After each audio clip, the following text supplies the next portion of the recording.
Olá! Para quem está nessa maratona de estudos para concursos, a gente sabe, direito constitucional é uma matéria fundamental. E olha, às vezes são justamente os conceitos básicos que viram aquela casca de banana na hora da prova, não é mesmo?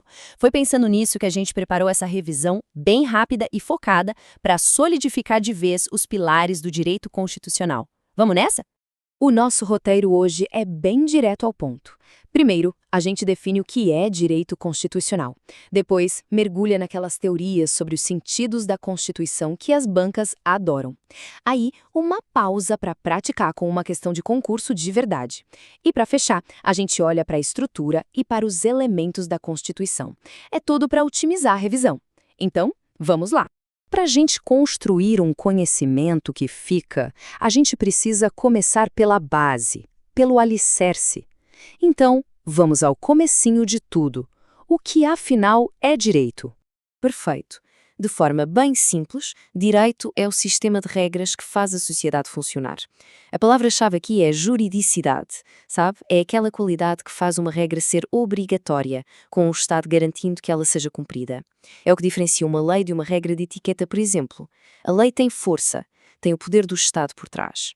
E agora, olha que interessante como o direito se organiza. A gente vê essa divisão clássica em ramos e onde é que está o nosso objeto de estudo?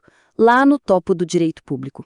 E isso não é por acaso, viu? O direito constitucional lida com a espinha dorsal do Estado, com a relação entre o poder e todo mundo. E essa citação do mestre José Afonso da Silva resume tudo de forma brilhante. Ele é fundamental porque é a base de todo o resto do direito público. Pensa numa árvore. O direito constitucional é o tronco principal, de onde saem todos os outros galhos. É muito importante guardar essa ideia. Agora, a gente entra naquela parte mais teórica que as bancas de concurso amam cobrar, porque não basta saber o que a Constituição diz, é preciso entender o que a Constituição é.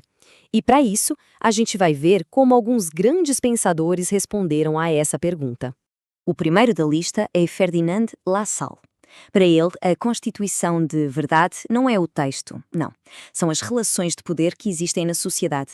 Quem manda de facto, quem tem o poder económico, o militar, enfim, os fatores reais de poder.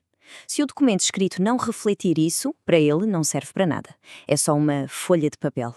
Uma visão bem pé no chão, né? Do outro lado, a gente tem o Carl Schmitt. Para ele, a Constituição é um ato de pura vontade.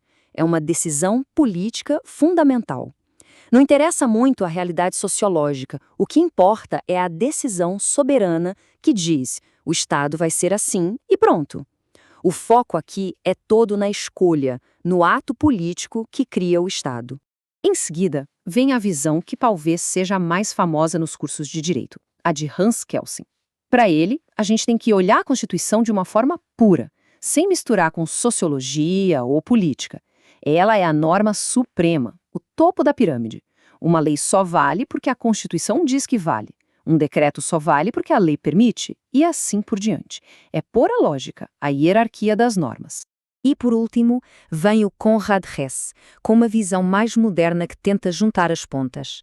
Ele concorda que a Constituição é uma norma jurídica, como Kelsen disse, mas ela não pode ser cega à realidade, como Lassalle alertou. Então ele diz que ela tem força normativa. O que é isso? É a capacidade de moldar a realidade, de fazer acontecer. Mas para isso, ela precisa estar em sintonia com a sociedade. Ela não é só um dever ser, mas sim um poder ser. Bom, teoria é super importante, mas a aprovação vem mesmo na prática.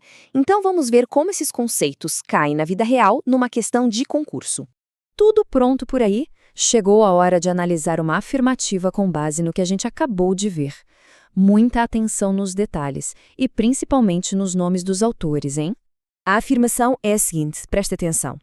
Para Konrad Hess, o documento escrito com o nome de Constituição, se não refletir os fatores reais de poder, não passa de um pedaço de papel. Um tempinho para pensar. De quem era mesmo essa ideia de folha de papel? Exato, a afirmação está errada. E para entender direitinho o porquê, a gente precisa olhar para a maldade da questão, para a armadilha que a banca montou. O pulo do gato é o seguinte. A questão atribuiu a ideia do Konrad Hess a uma teoria que é, na verdade, do Ferdinand Lassalle. Essa é a pegadinha mais clássica que existe, misturar autor com conceito. Quem falava em folha de papel era o La Salle. O Récio, como a gente viu, é o autor da força normativa. A banca só trocou os nomes para testar a atenção de quem está fazendo a prova. Ufa! Passamos pela teoria, agora vamos para algo mais concreto. Como é que a nossa Constituição de 88 se organiza? Vamos dar uma olhada na anatomia dela. A estrutura dela é basicamente dividida em 3 partes. Primeiro, o preâmbulo, que é tipo uma carta de intenções. Mas atenção, o STF já disse que ele não tem força de norma obrigatória, ok? Depois vem a parte dogmática, que é o filé mignon, o corpo principal, com todos aqueles artigos que a gente estuda. E por fim, o ADCT, o Ato das Disposições Constitucionais Transitórias, que serve como uma ponte, fazendo a transição do sistema antigo para o novo. E para a gente fechar com chave de ouro a nossa revisão, vamos ver uma última classificação.